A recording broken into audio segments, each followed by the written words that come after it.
Hello everyone, and welcome to the very first Chip and Sean Reads. Are you guys ready for our very first story? I know Chocolate Chip is. For our first story, I thought it would be best to start off with something familiar. The Brothers Grimm covered a lot of different fairy tales, but some of them are kind of unknown. So for this first one, we actually decided to cover Rapunzel. Are you ready to start reading? Alright.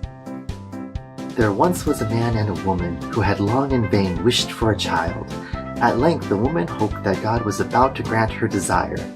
These people had a little window at the back of their house from which the splendid garden could be seen, which was full of the most beautiful flowers and herbs. It was, however, surrounded by a high wall, and no one dared go into it because it belonged to an enchantress named Dame Gothel, who had great power and was dreaded by all the world. One day the woman was standing by this window and looking down into the garden when she saw a bed which was planted with the most beautiful rampion, or Rapunzel. And it looked so fresh and green that she longed for it and had the greatest desire to eat some. This desire increased every day, and as she knew that she could not get any of it, she quite pined away and looked pale and miserable. Then her husband was alarmed and asked, "What ails you, dear wife?" "Ah," she replied, "if I can't get some of the rampion which is in the garden behind our house, I shall die." Even back then people were drama queens. The man who loved her thought, "Sooner than let your wife die, bring her some of the rampion yourself. Let it cost you what it will." So he's willing to go into the garden of the most powerful enchantress feared by all the world just because his wife is a drama queen. Okay. In the twilight of the evening, he clambered down over the wall into the garden of the enchantress, hastily clutched a handful of rampion, and took it to his wife. She at once made herself a salad of it and ate it with much delight. She, however, liked it so much, so very much, that the next day she longed for it 3 times as much as before. If he was to have any rest, her husband must once more descend into the garden. In the gloom of the evening, therefore, he let himself down again, but when he had clambered down the wall, he was terribly afraid, for he saw the enchantress standing before him. "How dare you," said she with an angry look, "to descend into my garden and steal my rampion like a thief? You shall suffer for it." "Ah," he answered, "let mercy take the place of justice. I only made up my mind to do it out of necessity.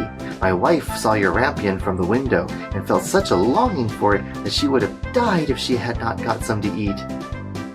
Everyone in here is just a drama queen. These people don't actually know what necessity means. She was not gonna actually die without it. She was just being a drama queen over it. The enchantress allowed her anger to be softened and said to him, "If the case be as you say, I will allow you to take away as much rampion as you will. I only make one condition." There's always a condition. "You must give me the child which your wife will bring into the world. It shall be well treated, and I will care for it like a mother." The man, in his terror, consented to everything, and when the woman gave birth, the enchantress appeared at once, gave the child the name of Rapunzel, and took it away with her. I like how he consented to literally anything. What if her demand was that she wanted to take the wife away from him? Would he be consented to that?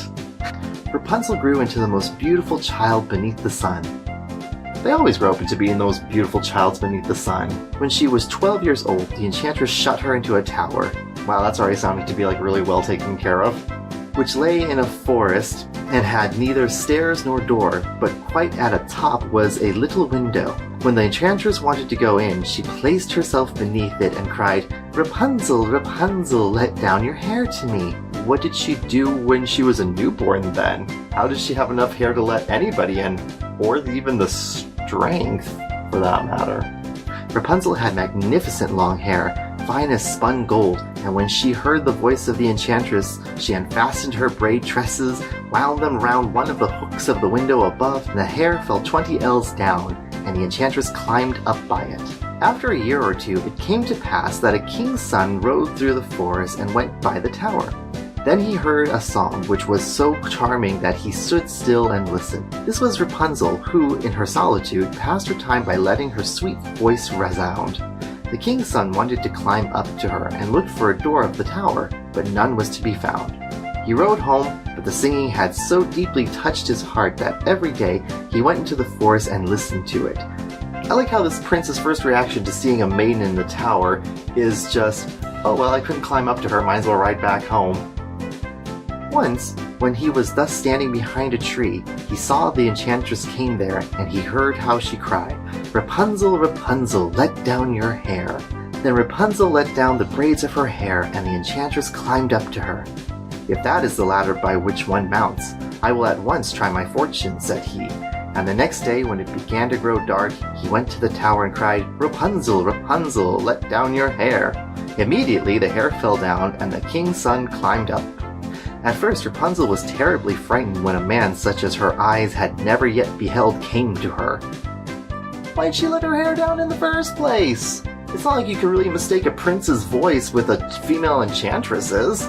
But the king's son began to talk to her quite like a friend, and told her that his heart had been so stirred that it had let him have no rest, and he had been forced to see her. Then Rapunzel lost. Lost what?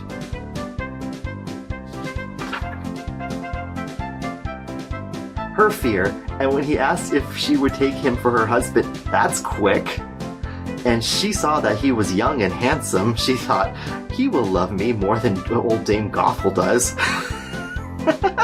So in other words, first time seeing a man, oh well, he looks young and handsome to me. Might as well go off and get married to him. And she said yes, and laid her hand in his. That was the quickest marriage proposal ever. I think she's giving Anna from Frozen a run for her money. She said, I will willingly go away with you, but I do not know how to get down. Bring with you a skein of silk every time that you come, and I will weave a ladder with it. And when that is ready, I will descend, and you will take me on your horse. Wow, she's already making demands too. They agreed that until that time he should come to her every evening, for the old woman came by day. The enchantress remarked nothing of this until once Rapunzel said to her, Tell me, Dame Gothel, how it happens that you are so much heavier for me to draw than a young king's son. He is with me in hardly a minute. Wow, way to blow your own freaking cover, Rapunzel. Ah, you wicked child, cried the enchantress. What do I hear you say? I thought I had separated you from all the world, and yet you have deceived me. In her anger, she clutched Rapunzel's beautiful tresses, wrapped them twice around her left hand, seized a pair of scissors with the right, and snip, snap, they were cut off, and the lovely braids lay on the ground. And she was so pitiless that she took poor Rapunzel into the desert, where she had to live in grief and misery. On the same day that she cast Rapunzel out, the enchantress fastened the braids of hair which she had kept onto the hook of the window, and in the evening when the king's son came and cried, Rapunzel, Rapunzel, let down your hair, she let down her hair. The king's son ascended, but he did not find his dearest Rapunzel above, but the enchantress, who gazed at him with a wicked and venomous looks. Aha, she cried mockingly, you would fetch your dearest, but the beautiful bird sits no longer singing in the nest. The cat has got it, and will scratch your eyes out as well. Rapunzel is lost to you. You will never see her more. The king's son was beside himself with pain, and in his despair, he leapt from the tower. Jeez, everyone in this universe is a drama queen. He escaped with his life. Well, that must not have been a tall tower then. But the thorns into which he fell pierced his eyes. Jeez. Then he wandered quite blind about the forest, ate nothing but roots and berries, and did nothing but lament and weep over the loss of his dearest wife. He's eating roots and berries, but he's blind. How does he know he's not eating poisoned berries? Thus he roamed about in misery for some years? Wow. So he's surviving years just eating roots and unknown berries. Great plan. And at length came to a desert where Rapunzel, with the twins into which she had given birth, a boy and girl, lived in wretchedness. They were quite quick now, weren't they? Also, what was Rapunzel surviving on too? Was she also just eating random roots and berries out in the desert? He heard a voice, and it seemed so familiar to him that he went towards it. And when he approached, Rapunzel knew him and embraced him and wept. 2 of her tears wetted his eyes, and they grew clear again. And he could see with them as before. Well, these are some magical teardrops. I didn't realize they could heal pierced eyes. He led her to his kingdom, where he was joyfully received, and they lived for a long time afterwards, happy and contented, after many years of being missing and apparently no search party. Well, that's it for Rapunzel. I hope you guys really enjoyed this story time. I know you did. and we look forward to seeing you in the next video. Until then, take care, and we'll see you guys again in the next video.